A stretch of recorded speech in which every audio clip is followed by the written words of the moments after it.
नमस्कार, आप देख रहे हैं आज तक। आपके साथ मैं हूं सईद अंसारी। स्वागत है आपका हल्ला बोल। हैदराबाद में बीजेपी की राष्ट्रीय कार्यकारिणी की बैठक के समापन सत्र को प्रधानमंत्री नरेंद्र मोदी ने संबोधित किया। विशेष बात रही, उन्होंने हैदराबाद को भाग्यनगर कहकर संबोधित किया। वहीं प्रधानमंत्री नरेंद्र मोदी और गृह मंत्री अमित शाह ने कांग्रेस समेत पूरे विपक्ष पर जमकर निशाना साधा। अमित शाह ने दो बड़ी बातें कही। कहा कि अगले 30 से 40 साल तक बीजेपी युग रहेगा। कांग्रेस समेत पूरे विपक्ष को मोदी फोबिया हो गया है।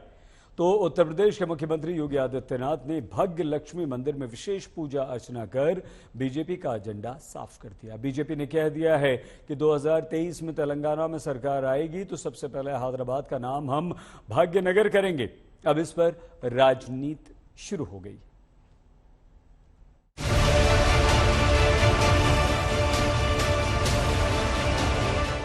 करो मां बजे बधिया आरती उतारो। हैदराबाद में बीजेपी की राष्ट्रीय कार्यकारिणी की बैठक, यानी अब की बार दक्षिण में कमल खिलाने की तैयारी। पीएम मोदी ने समापन सत्र में संबोधन की शुरुआत की तो इसमें हैदराबाद की जगह भाग्यनगर कहकर बड़ा मास्टर स्ट्रोक खेला। पीएम मोदी ने राष्ट्रीय कार्यकारिणी की बैठक में विपक्ष पर हमला करते हुए कहा, वंशवादी पार्टियों को युवा लगातार खारिज कर रहे हैं क्योंकि उन पार्टियों में लोकतंत्र का अभाव है। पीएम ने कहा कि विपक्षी दल आंख मूंद कर हमारा विरोध करते हैं। प्रधानमंत्री ने कहा, भारत को एकजुट करने का अभियान भाग्यनगर से सरदार पटेल ने शुरू किया था। जब हम किसी को उसके सांस्कृतिक नाम से गर्व से कहते हैं तो आप सवाल करते हैं, आपका अधिकार है। लेकिन जब वामपंथी सरकार के लोग त्रिवेंद्रम को तिरुवनंतपुरम करते हैं तो आप कुछ नहीं कहते हैं। जब कलकत्ता को कोलकाता किया जाता है तो आप कुछ नहीं कहते हैं। ये सोचने की बात है। इलाहाबाद प्रयाग बना तो बनना चाहिए। बीजेपी समय समय पर हैदराबाद का नाम भाग्यनगर करने की बात कहती रहती है। बीजेपी ने कहा कि 2023 में होने वाले विधानसभा चुनाव में तेलंगाना में सत्ता आई तो सबसे पहले हैदराबाद का नाम बदलकर भाग्यनगर किया जाएगा। आज बैठक के दूसरे दिन राजनीतिक प्रस्ताव पास हुआ जिसमें कांग्रेस पर ताबड़तोड़ हमले करते हुए उसे मोदी फोबिया का शिकार बताया गया। वहीं गुजरात दंगों पर सुप्रीम कोर्ट के फैसले का जिक्र करते हुए विरोधियों पर पीएम मोदी के खिलाफ साजिश करने की बात कही गई। परिस्थिति है उसके बारे में पूरे विश्व में तारीफ है। Bharat is the mother of all democracies. आज भारत में किसी को हमें लोकतंत्र सिखाना नहीं पड़ता है। हमारी विरासत है, हमारी धरोहर है। हमारे देश में युगों युगों से लोकतांत्रिक परंपराएं चल रही। इस प्रस्ताव में यह भी कहा गया कि देश में अगले 30-40 साल तक बीजेपी सरकार की जरूरत है क्योंकि मोदी राज में परिवारवाद खत्म हो गया है। आदरणीय प्रधानमंत्री जी का नेतृत्व में राजनीति का परिचय बदला है। पहले चुनाव जातिवाद, परिवारवाद और तुष्टीकरण का आधार पर लड़ा जाता था। क्षेत्रवाद शर्म पर था।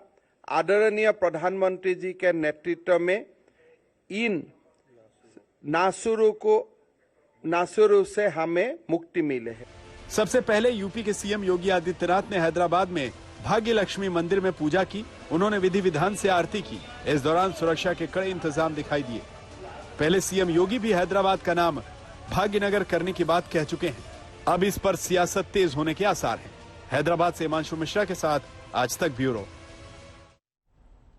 हमारे साथ विभिन्न राजनीतिक दलों के नेता मेहमान इस वक्त जुड़े हुए हैं। गौरव भाटिया जी, अभय दुबे जी, घनश्याम तिवारी जी, प्रोफेसर अवनीश अवस्थी जी, आप चारों को नमस्कार और आप चारों का स्वागत। आप चारों से चर्चा करें, लेकिन हमेशा कुछ कह रहे हैं। ये जनता की भी कोई चिंता नहीं है। दिन रात उनको एक ही चिंता है, मेरे बेटे को मैं कैसे मुख्यमंत्री बनाऊं, कैसे मुख्यमंत्री बनाऊं। केसीआर, आज मेरी बात ध्यान से सुन लो। अगली बारी ना आपकी है ना आपके बेटे की है, अगली बारी भारतीय जनता पार्टी की। जब से तेलंगाना की रचना के लिए आंदोलन चला, तब से भारतीय जनता पार्टी ने तेलंगाना की मांग का समर्थन किया था। एक कांग्रेस पार्टी थी जिसने तेलंगाना की रचना को सालों तक रोक कर रखा, जब 2014 में लगा कि मोदी जी आने वाले हैं, आंध्र प्रदेश का विभाजन किया। और मित्रों, विभाजन भी ऐसे किया कि दोनों राज्यों के बीच में कभी न मिटने वाली कटुता करी। अटल जी ने भी 3 राज्य बनाए थे, झारखंड बनाया, उत्तराखंड बनाया, छत्तीसगढ़ बनाया, कहीं कटुता नहीं हुई। कांग्रेस ने दोनों राज्यों को लड़ाने का काम किया और वो आग को भुनाकर केसीआर ने सत्ता हथियाने का काम किया। माताओं, भाइयों, बहनों, केसीआर का पार्टी का निशान क्या है? केसीआर की पार्टी का निशान क्या है? जोर से बोलो, क्या है? गाड़ी है ना? गाड़ी है ना? निशान गाड़ी केसीआर का है, सरकार गाड़ी की है, मगर इसका स्टीयरिंग ओवैसी के हाथ में है। मित्रों, मुझे बताइए, जिस सरकार का स्टीयरिंग ओवैसी जैसे कौमवादी लोगों के हाथ में है, वो जनता का भला कर सकती है क्या? जोर से बोलिए, कर सकती है क्या? मित्रों, आज मैं भाग्यनगर हैदराबाद में खड़ा हूं। पूरा देश जानता है, सरदार पटेल न होते तो आज हैदराबाद भारत का हिस्सा न होता। जब तेलंगाना राज्य का आंदोलन चलता था, केसीआर कहते थे कि हम हैदराबाद विमोचन दिन मनाएंगे। बताइए भाग्यनगर वालों, हैदराबाद विमोचन दिन केसीआर ने मनाया है क्या? जोर से बोलो, मनाया है क्या? केसीआर जरा बताओ क्यों नहीं बनाया है? आप तो नहीं मना बताओगे, मैं बताता हूं। वो हैदराबाद विमोचन दिन इसलिए नहीं मनाते कि ओवैसी से डर लगता है, ओवैसी से डर लगता है। भाइयों बहनों, एक बार मोदी जी के नेतृत्व में भारतीय जनता पार्टी की सरकार बनाइए, हम डंके की चोट पर हैदराबाद विमोचन दिन मनाएंगे। हम किसी से नहीं डरते। भाइयों बहनों, यहां इतने सारे युवा हैं, आपको मैं पूछना चाहता हूं, 8 साल से मुख्यमंत्री है केसीआर जी, कभी सचिवालय गए हैं क्या? बताइए, गए हैं क्या? और जोर से बोलो, गए हैं क्या? क्यों नहीं जाते हैं? क्यों नहीं जाते हैं? मैं बताऊं आपको। एक तांत्रिक ने कहा है कि अगर सचिवालय जाओगे तो सरकार गिर जाएगी।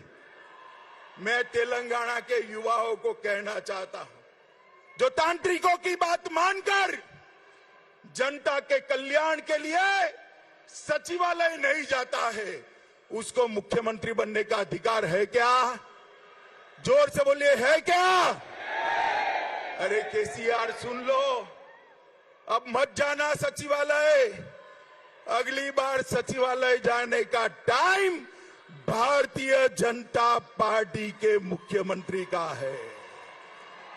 भाइयों बहनों, मोदी जी के नेतृत्व में भाजपा शासित सभी राज्य दिन दूनी रात चौगुनी प्रगति कर रहे हैं।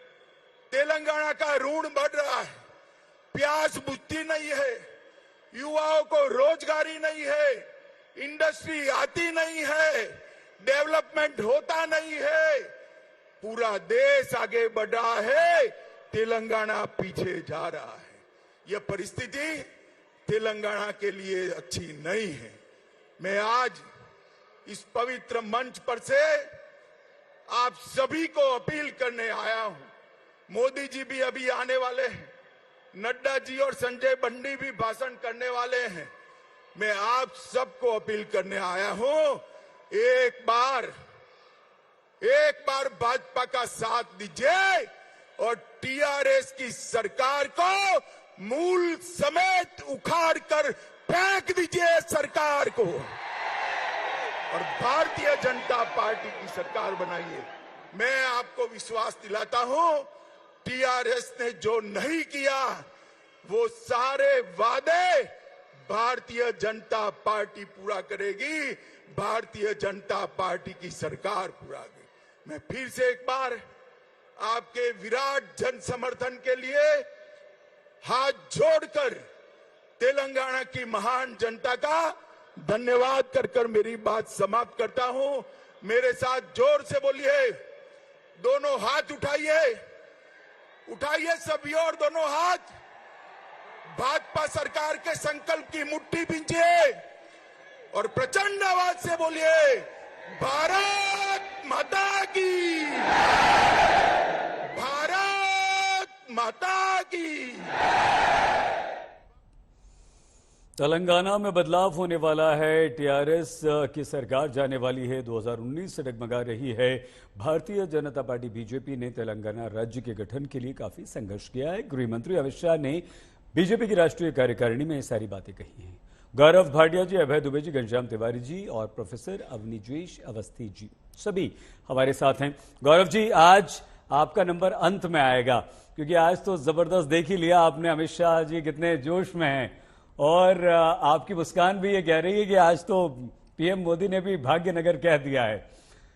अभय दुबे जी, 30 से 40 साल गए, बीजेपी ने यह साफ चुनौती अपनी राष्ट्रीय कार्यकारिणी में दे दी है कि हम तो 30 से 40 साल अग्रे रहेंगे, देश में हमारा ही राज रहेगा, कांग्रेस अपना देख ले। आपको लगता है कि हां यही हो रहा है? एक राज्य जो आपके पास था गठबंधन सहयोगियों के साथ, महाराष्ट्र, वो अब भी निकल गया, वो भी निकल गया। सही बात में विकासवाद को हराया, नफरतवाद ने भारत के बहुलतावाद को हराया, सत्तावाद ने समरसतावाद को हराया। हाँ, अपने दल की कुछ जीत खड़ी की है, देश की हर मोर्चे पर हार तय करके। अभी मैं सुन रहा था, अमित शाह साहब ने सरदार पटेल साहब का जिक्र किया। भारतीय जनता पार्टी, राष्ट्रीय स्वयंसेवक संघ, आज भी अगर आप इनके साहित्य सदन में जाएंगे राष्ट्रीय स्वयंसेवक संघ के, तो HP शेषाद्री जी की एक पुस्तक है the tragic history of partition, उसमें बंटवारे का कोई दोष किसी पर मढ़ते हैं तो वो सरदार पटेल के खिलाफ मढ़ते हैं। जीवन पर्यंत सरदार पटेल को कोसते रहे। अब सत्ता का उत्तरवाद ऐसा है कि कांग्रेस पार्टी के जो महान नेता हैं, इन्होंने कहा परिवारवाद और वंशवाद, तो पूर्व केंद्रीय मंत्री वेद प्रकाश गोयल जी के पुत्र पीयूष गोयल जी ने संकल्प लिया कि परिवारवाद समाप्त करना है। पूर्व केंद्रीय मंत्री देवेंद्र प्रधान जी के पुत्र धर्मेंद्र प्रधान जी ये संकल्प लेते हैं। पूर्व मुख्यमंत्री प्रेम कुमार धूमल जी के पुत्र अनुराग ठाकुर ये संकल्प लेते हैं। राजनाथ सिंह जी अपने बच्चे विधायक पंकज सिंह को साक्षी मानकर, वसुंधरा जी अपने समूचे परिवार ज्योतिरादित्य सिंधिया, दुष्यंत सिंह, यशोधरा राजे सबको साक्षी मानकर, और रमन सिंह अपने पुत्र अभिषेक, एक लंबी फहरिस्त है, इन सबको साक्षी मानकर परिवारवाद के खिलाफ संकल्प लेते। इतना ही नहीं, कार्य समिति में एक बात पर और चर्चा हुई कि जब भी सत्ता की भूख मिटानी होगी तो पंजाब में बादल परिवार के साथ सत्ता की भूख मिटाएंगे, जम्मू कश्मीर में महबूबा मुफ्ती और मुफ्ती मोहम्मद सईद परिवार के साथ भूख मिटाएंगे, महाराष्ट्र में अवसरवादिता की पराकाष्ठा को पार करते हुए अजीत पवार परिवार के साथ और ठाकरे परिवार के साथ, और जब इनके सत्ता की भूख का उद्देश्य पूरा हो जाएगा तो परिवारवाद को कोसने लगेंगे। सवाल इस बात का है कि प्रधानमंत्री और भारतीय जनता पार्टी ने अगर देश के परिवारों की चिंता की होती तो 12 करोड़ परिवारों को रोजगार से हाथ नहीं धोना पड़ता। 84 करोड़ लोग परिवार के अपनी आमदनी को नहीं घटता हुआ पाते। सिर्फ 2 धन्ना सेठ परिवारों का ख्याल रखने वाली भारतीय जनता पार्टी ने हालात ये कर दिए कि 1002 करोड़ रुपए रोज कमा रहे हैं और किसान परिवार 27 रुपए रोज कमाने पर आमादा हो गया है। परिस्थिति इतनी बुरी हो गई है। हिंदुस्तान के में 1000 रुपए का गैस का सिलेंडर 3.5 करोड़ उज्ज्वला बहनों के घर का चूल्हा बुझा दिया इन लोगों ने। 200 रुपए का खाने का तेल और दाल और 100 रुपए पार पेट्रोल डीजल हिंदुस्तान के 140 करोड़ परिवारों को दस में धकेल दिया। एक ही आधार है इनकी जीत का, वो है सांप्रदायिक ध्रुवीकरण। जिस दिन हिंदुस्तान के लोगों को ये सच्चाई समझ में आ जाएगी कि भारतीय जनता पार्टी के पास प्रगति और समृद्धि का कोई अवसर नहीं है। सिर्फ और सिर्फ सांप्रदायिक उन्माद फैलाकर अपनी दल की जीत निर्धारित करते हैं। उस दिन इनका पराभव प्रारंभ हो जाएगा और 8 सालों में 50 साल हिंदुस्तान को पहले ही पीछे छोड़ चुके हैं ये लोग। बहुत धन्यवाद। अगला प्रश्न हमारा जो अभय जी आपसे था वो परिवारवाद पर था, लेकिन आपने पहले ही परिवारवाद की बात कर दी। अच्छा किया, लेकिन हमारा जो एक बात और बता दूं। आते हैं ना, एक रिएक्शन ले लें, तीनों से आते हैं। एक क्षण बस, एक आखिरी 10 सेकंड, सिर्फ 10 सेकंड जी। देखिए, कांग्रेस पार्टी का गौर से सुन ले, भारतीय जनता पार्टी परिवार नहीं परंपरा है देश पर त्याग और बलिदान की। महात्मा गांधी, इंदिरा गांधी, राजीव गांधी ने अपने प्राणों को न्यौछावर कर दिया। वंश विचारधारा है भारत की प्रगति और समृद्धि की, जो भारतीय जनता पार्टी कभी उनको हासिल नहीं कर सकती। ठीक है अभी जी, आते हैं अगले राउंड में आपसे और बात करेंगे। घनश्याम तिवारी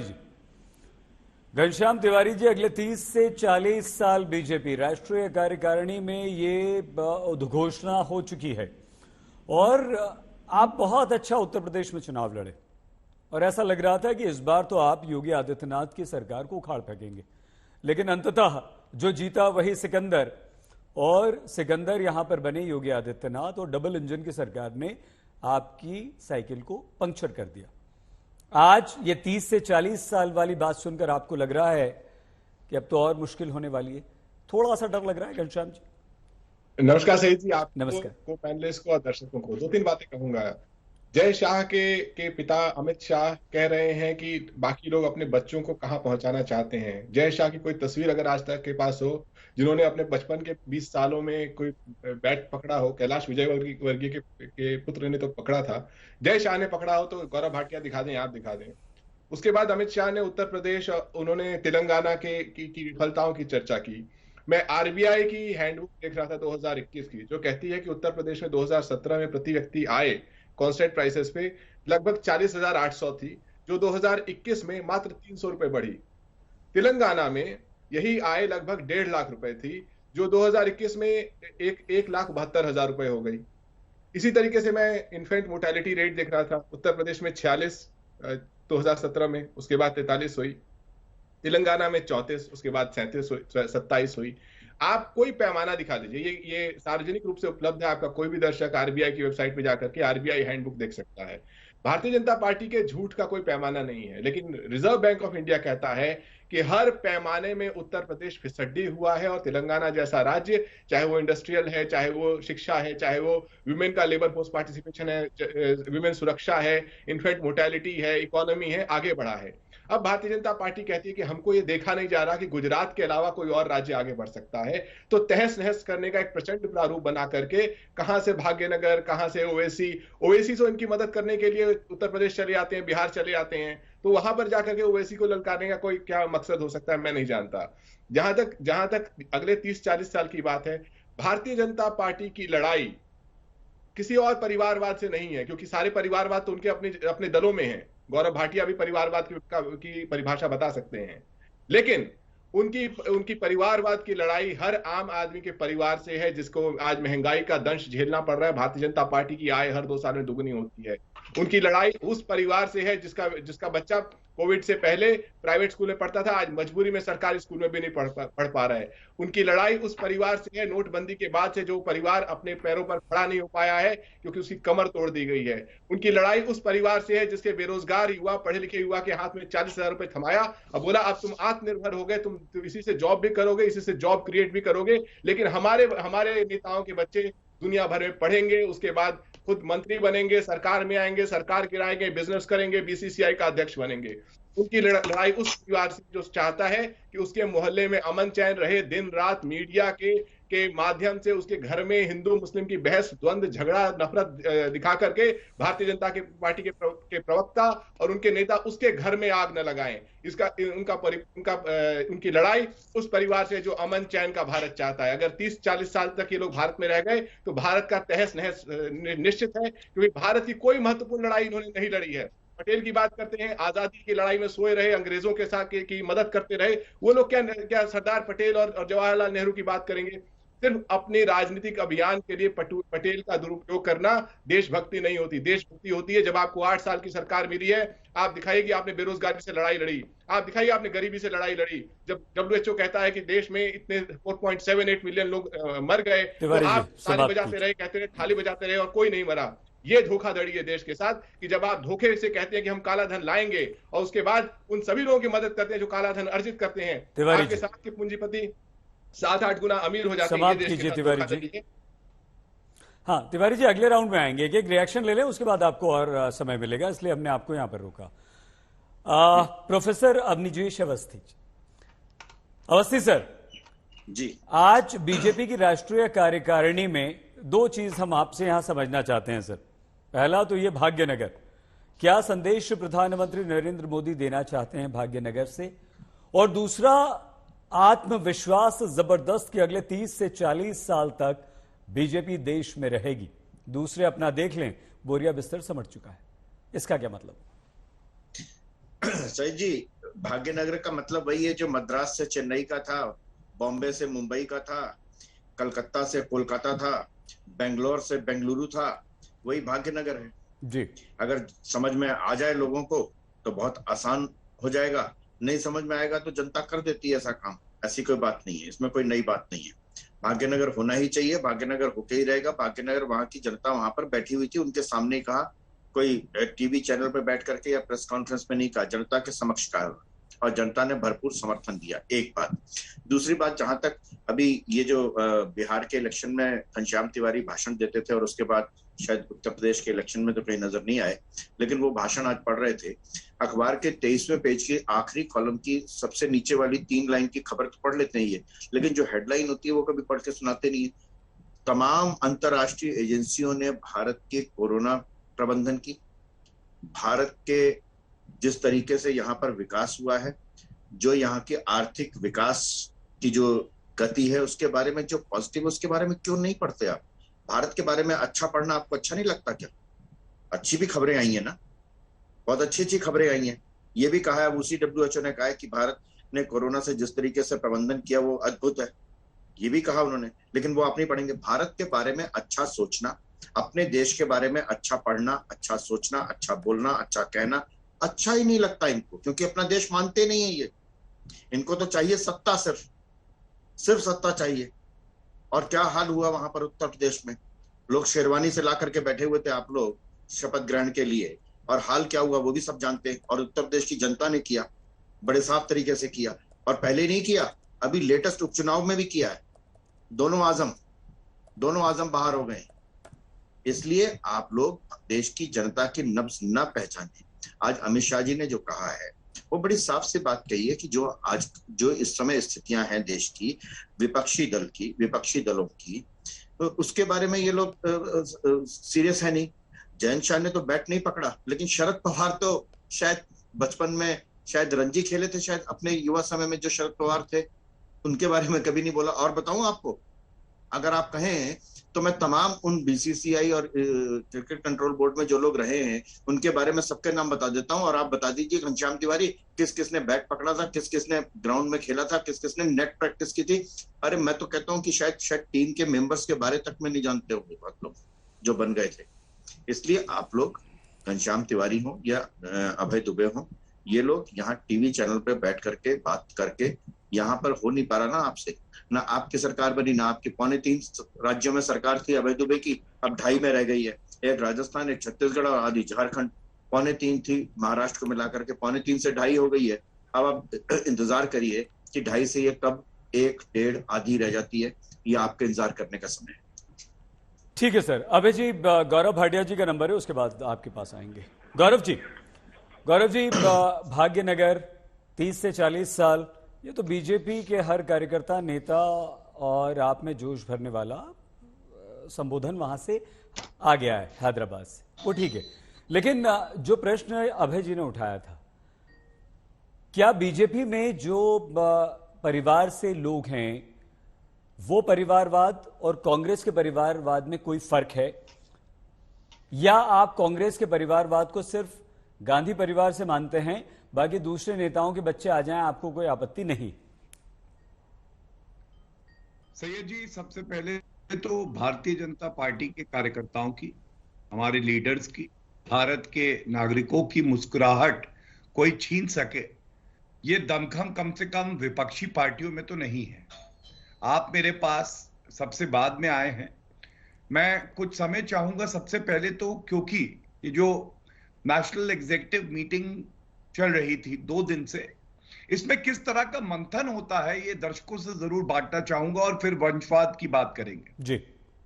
सबसे पहले इतनी सकारात्मक बातचीत, जिस तरह से देश के प्रधानमंत्री श्री नरेंद्र मोदी जी ने एक मूल मंत्र दिया कि हमें देश को आगे बढ़ाना है, अमृत महोत्सव है और हमें आगे भविष्य की तैयारी करनी है कि जब हम आजादी के 100 साल का जश्न मनाएं तो ये देश पूरे विश्व में दिशा दे रहा हो, अव्वल हो।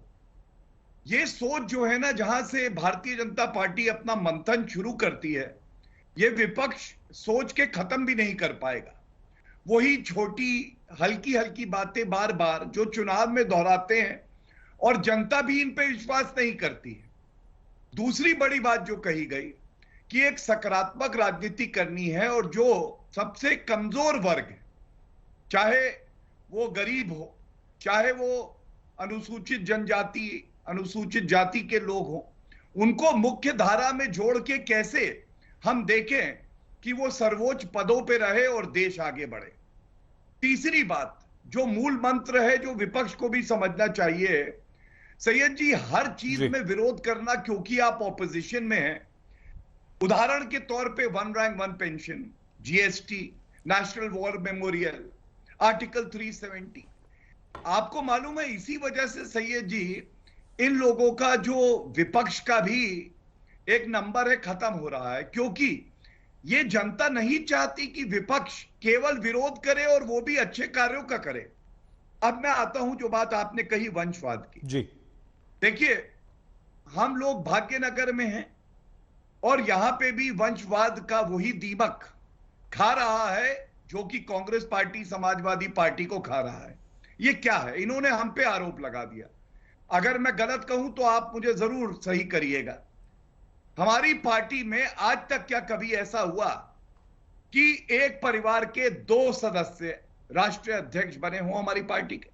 लेकिन समाजवादी पार्टी को देखिए, जब से पार्टी बनी है केवल एक परिवार का, एक जात की भी बात नहीं करूंगा, केवल एक परिवार का ही सदस्य बनता है। वो दूसरी कांग्रेस पार्टी बैठी है, वहां पे वर्किंग प्रेसिडेंट हर तरह का जो पद है वो पिछले, आप मान के चलिए 2 दशक से ज्यादा से किसके पास है? सोनिया गांधी जी के पास है।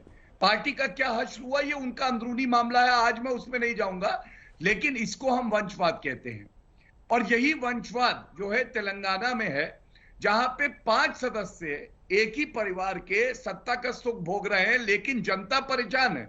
आज सबसे बड़ा विकल्प अगर जनता किसी को देख रही है तो भारतीय जनता पार्टी का। और उसकी दूसरी वजह बताऊं, अभी देखिए अमित शाह जी ने एक बात कही, उन्होंने बताया अंधविश्वास में मुख्यमंत्री जी सचिवालय नहीं जाते हैं, और आपका चैनल तस्वीर दिखा रहा है एक कर्म योगी आदित्यनाथ जी की। याद करिए, सपा के मुख्यमंत्री अखिलेश यादव नोएडा नहीं जाते थे, उसके बाद योगी आदित्यनाथ जी आए जिनको अपने कर्म पे पूरा विश्वास होता है, वो नोएडा भी गए, नोएडा में विकास की परियोजनाओं का उद्घाटन भी किया।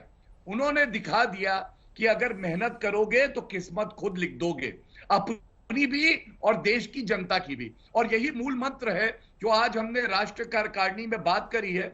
मैं बहुत ही सकारात्मक इसीलिए आज बात कर रहा हूं। आज तू मैं करके उनकी कमियां नहीं गिनाएंगे, लेकिन एक बात जरूर बता दें, आज की कार्यकारिणी के बाद जो लक्ष्य प्रधानमंत्री जी, हमारे राष्ट्रीय अध्यक्ष श्री जेपी नड्डा जी, राजनाथ सिंह जी ने, अमित शाह जी ने, सारे लीडर्स को दिया है, ये देश आगे बढ़ेगा और इसकी प्रगति की गति को कोई रोक नहीं सकता है। ये बात मैं आश्वस्त सारे व्यूअर्स को जरूर करूंगा। ठीक है गौरव जी। अभय जी, आप गौरव जी की हर बात का जवाब जरूर दीजिएगा और अवस्थी जी की बात का भी जवाब देंगे। अगर 10 सेकंड मिल हाँ, प्लीज बोलिए। धन्यवाद। देखिए किस तरह से बिना होमवर्क किए आके आपके चैनल पे गलत तथ्य रखते हैं, इसीलिए इनका विश्वास जो है जनता नहीं करती है। बेरोजगारी की बात हुई, बेरोजगारी की बात करी ना सपा के प्रवक्ता ने। तेलंगाना में सीएमआई का लेटेस्ट डेटा खोल के देखिएगा, 10% है बेरोजगारी। राजस्थान में 30% है, गुजरात में 3% है और उत्तर प्रदेश में 2.8% है। ये फर्क है, लेकिन हम तथ्यों पे बात करते हैं और ये अनर्गल आरोप लगाते हैं बिना तथ्यों पे। ठीक है, ठीक है। धन्यवाद। तिवारी जी आप नोट कर लीजिएगा। हाँ, अभय जी आपके पास आ रहे हैं। तिवारी जी आप नोट कर लीजिएगा, आपके डेटा को गौरव भाटिया जी ने गलत बताया है यहाँ पे।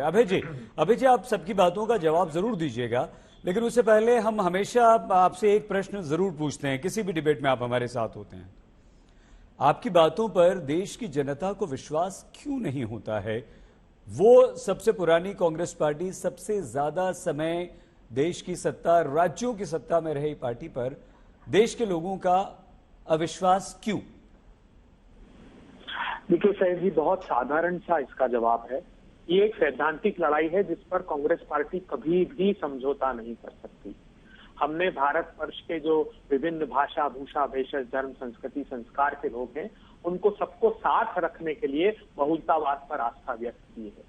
हम भी भारतीय जनता पार्टी की तरह सत्ता की भूख में सिर्फ बहुसंख्यकवाद की अगर बात करते तो ये देश आगे नहीं बढ़ सकता, जिसका परिणाम देख रहे हैं। आज बहुत स्वस्थ बहस है, इसलिए सिर्फ मैं छोटे से साक्ष्यों पर प्रकाश डालना चाहता हूँ। अग्निजेश जी ने भी अच्छी बातें कही, गौरव भाटिया जी ने भी बहुत सैद्धांतिक बातें कही।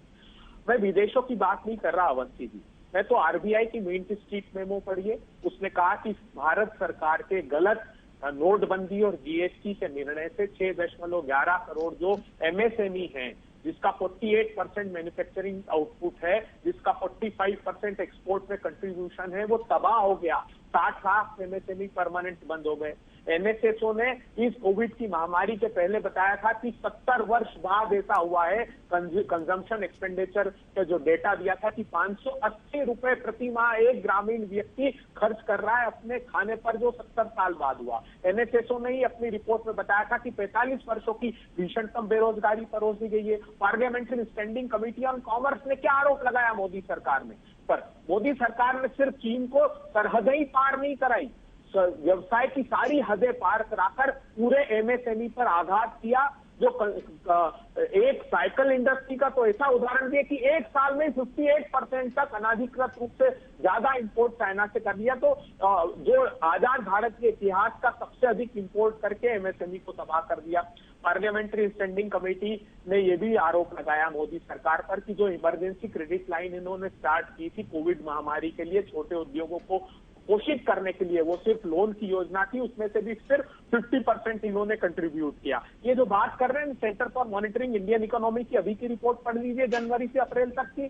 4.8 करोड़ लोगों को काम मांगने पर काम नहीं मिला और जो लेबर फोर्स पार्टिसिपेशन रेशो हमारा 47% था 2015-16 में, वो घटकर 39% हो गया। राज्य दर राज आप देख लीजिए। और ये सारा आरोप केंद्र सरकार पर इसलिए है क्योंकि केंद्र सरकार के गलत निर्णयों के कारण या आर्थिक परिस्थितियां की दुर्गति बनी और कोविड महामारी की आड़ में मच चुकी है। आरबीआई की रिपोर्ट देखिए, उन्होंने कहा कि बैंक की क्रेडिट ग्रोथ 58 साल के सबसे निचले स्तर पर गई कोविड की महामारी से पहले। खुद फाइनेंस मिनिस्ट्री ने बताया कि 8 क्वार्टर से लगातार जीडीपी भारत की गिर रही थी, वो भी कोविड महामारी के पहले। और अग्निजेश जी, डब्ल्यूएचओ ने तो मौत के आंकड़े छुपाने का तक आरोप भारत की सरकार पर लगाया। तिल-तिल कर हिंदुस्तान के लोग मरे क्योंकि आपने ऑक्सीजन मैपिंग नहीं की, क्योंकि आपने मेडिसिन की व्यवस्था नहीं की। आपको याद है प्रधानमंत्री जी ने तो वर्ल्ड इकोनॉमिक फोरम पर घोषणा कर दी थी 29 जनवरी को कि हमने एंडेमिक कर दिया है, जबकि पूरा विश्व कह रहा था कि अमेरिका के तीसरे 3 महीने बाद सेकंड वेव आएगी जिसके परिणाम घातक होंगे। लेकिन 5 राज्यों की चुनाव की भूख ऐसी भारतीय जनता पार्टी के सर पर सवार थी कि उसने भारत को मौत की आगोश में छोड़ दिया। भूख मिटाने के लिए। तिवारी जी के बाद गौरव जी, तिवारी जी, अभिजेश सही थी, ऐसा नहीं, आखिरी 10 सेकंड, ऐसा नहीं है भारतीय जनता पार्टी के नरेंद्र मोदी जी के प्रधानमंत्री बनने के बाद अधिनायकवाद में जीते ही जीते हैं। मध्य प्रदेश ये हारे, छत्तीसगढ़ ये हारे, राजस्थान ये हारे, पंजाब ये हारे, बिहार ये हारे, दिल्ली ये हारे, उड़ीसा ये हारे, केरला ये हारे, पुदुचेरी ये हारे, तमिलनाडु ये हारे, बहुत सारे प्रांत भारत में हारे। तो ये भ्रम दूर रखिए। और उत्तर प्रदेश में भी बहन जी अगर साथ नहीं देती 121 सीटों पर बहन जी के साथ तालमेल मिलकर हम नहीं थे रेस में, लेकिन ठीक। समाजवादी अभय जी, पार्टी समाप्त थी, कीजिए, तो प्लीज। वहां समाजवादी पार्टी की हार उस केमिस्ट्री के कारण तय की है जो मैथमेटिक्स आपको दिखाई दे रहा है। घनश्याम तिवारी जी, आपको लगता है कि एक राजनीतिक दल के तौर पर जिस तरह की रणनीति होनी चाहिए, लोगों के बीच में अपने मुद्दे रखने चाहिए, जो काम संगठन को करना चाहिए, उसमें कहीं ना कहीं समाजवादी पार्टी जो है वो बीजेपी से पीछे है और समाजवादी पार्टी के नेताओं, उनके संगठन की जो शक्ति है वो आप पर भारी पड़ती है। और धीरे धीरे आज की कार्यकारिणी के संबोधन के बाद और वहां से निकले 30 से 40 साल की बात के बाद लगता यह है कि आपको अब और मेहनत करनी पड़ेगी, अगर हां तो कैसे? 2-3 बातें कहूंगा। पहली बात तो आपके सवाल में दम है। उत्तर प्रदेश के चुनाव में अकेले अखिलेश यादव जी के नेतृत्व में भारतीय जनता पार्टी के खिलाफ उनके 18 मुख्यमंत्री, प्रधानमंत्री, अमित शाह, जेपी नड्डा और हजारों करोड़ की संपत्ति और मीडिया समर्थन के खिलाफ समाजवादी पार्टी को लगभग 3 करोड़ वोट मिले। भारतीय जनता पार्टी को 3 करोड़ 80 लाख वोट मिले। अभी जिस उपचुनाव में कहा गया कि साइकिल पंचर हो गई, भारतीय जनता पार्टी को लगभग 41% वोट मिले और समाजवादी पार्टी को उन दो बाई पोल्स में 39% वोट मिले।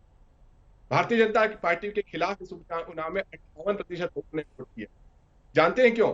इसलिए नहीं कि ये कमजोर हैं, क्योंकि आपका आम दर्शक अब ये जानने लगा है कि अच्छे दिन कभी नहीं आएंगे, झूठ बोला गया था। जानने लगा कि काला धन अगर किसी के पास है तो इनके पूंजीपतियों के पास है, वो कभी नहीं आएगा, झूठ बोला गया था। वो जानने लगा है, जैसे गौरव भाटिया यहाँ पर कह रहे हैं कि मैं तैयारी करके नहीं आया। मैंने कहा आरबीआई की हैंडबुक 2021 डाउनलोड कीजिए, एक आंकड़ा बताइए जहां पे उत्तर प्रदेश तेलंगाना से अच्छा है। आप नहीं बता सकते, छोड़िए उस चीज को। आप कहते हैं उत्तर प्रदेश में बेरोजगारी नहीं है।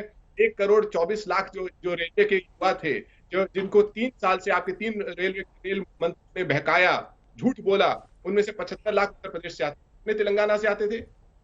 तो ये धोखा देना कि उत्तर प्रदेश में बेरोजगारी कम है तेलंगाना से, कितने लोग तेलंगाना से आके उत्तर प्रदेश में काम कर रहे हैं और कितने लोग उत्तर प्रदेश से जाके तेलंगाना में काम कर रहे हैं। ये धोखा देना कि कोरोना में कोई मौतें नहीं हुई, ऑक्सीजन की कमी से नहीं हुई। जब WHO ने कहा कि 47 मिलियन से ज्यादा मौतें हुई तो आप लोग अवाक रह गए। उससे पहले आप कह रहे थे WHO ने हमें सर्टिफिकेट दिया कि उत्तर प्रदेश में जहां लाशें बह रही थी। अगर धोखेबाजी ताकत का पैमाना है तो हमारा संगठन कमजोर है। अगर लोगों को लड़ाना, जो संस्कृतियां सदियों से साथ रह रही हैं, जहां पर हिंदू, मुस्लिम, सिख, ईसाई आपस में भाई भाई, हर बच्चे को स्कूल में पढ़ाया जाता था, वहां पर लड़ाना, और ऐसे लोगों को जिन्होंने राजनीति की बुनियाद हिंसा पर टिकी हुई है, ऐसे लोगों को। तिवारी जी, एक सेकंड आपको रोक रहे हैं। प्रधानमंत्री नरेंद्र मोदी बीजेपी की राष्ट्रीय कार्यकारिणी के समापन संबोधन के लिए पहुंच गए हैं और हैदराबाद से सीधी तस्वीरें हम इस समय आपको दिखा रहे हैं।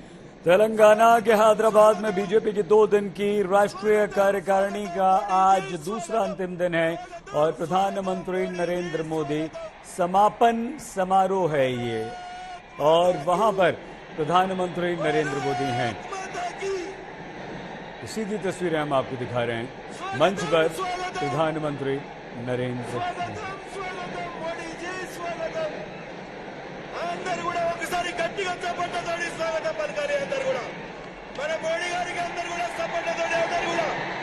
टीआरएस पर जमकर बरसे हैं बीजेपी के नेता, लेकिन प्रधानमंत्री नरेंद्र मोदी अपने कार्यकर्ताओं, नेताओं का हाथ हिलाकर अभिवादन यहां पर कर रहे हैं।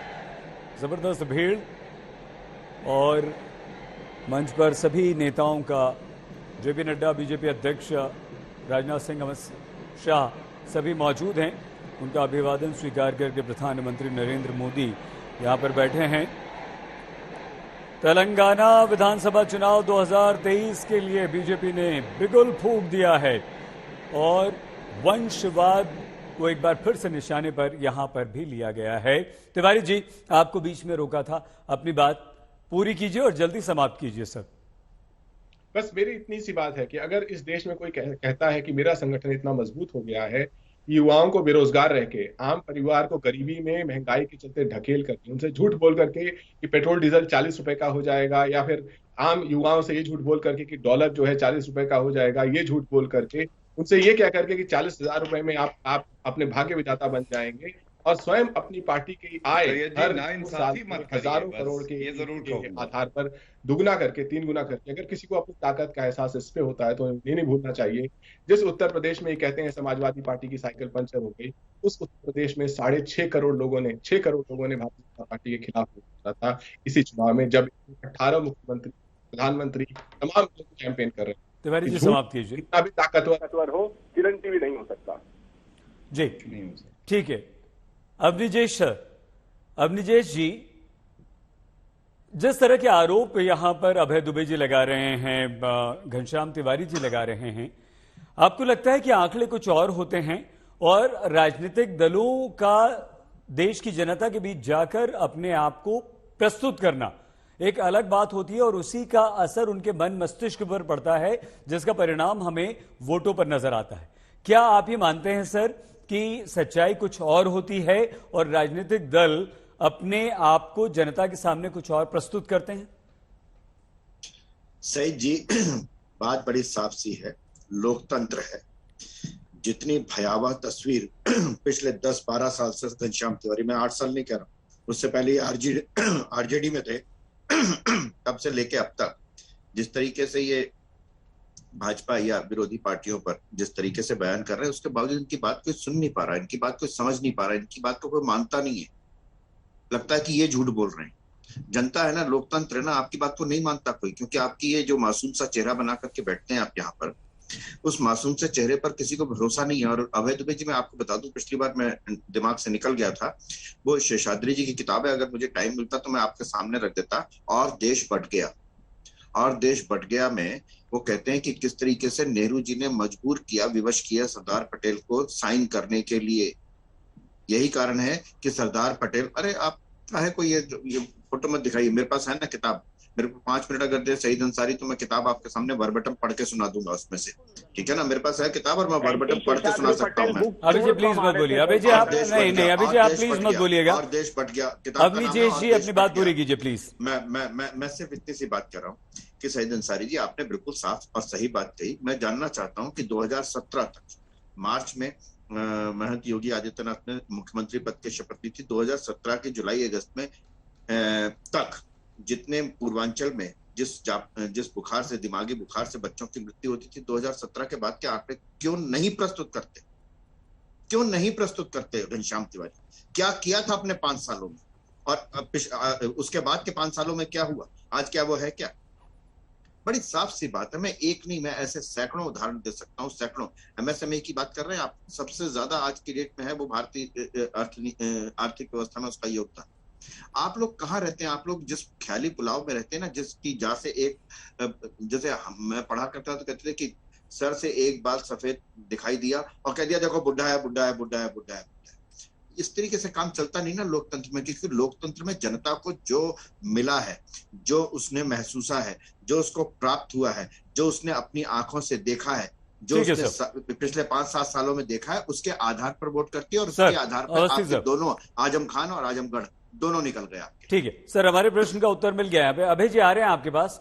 गौरव भाटिया जी, सिर्फ 1 मिनट, क्योंकि कार्यक्रम समाप्ति की तरफ 1 मिनट नहीं, कोई अंसारी जी आप मत दीजिए, कोई बात नहीं, मैं समझ रहा हूँ, होता है कार्यक्रम समाप्त हो रहा है। हाँ, मैं चाहता हूँ दर्शक ये देखें। अरे सुनिए तो 1 मिनट प्रश्न सुन लीजिए, दर्शक ये देखें, सुन लीजिए गौरव जी।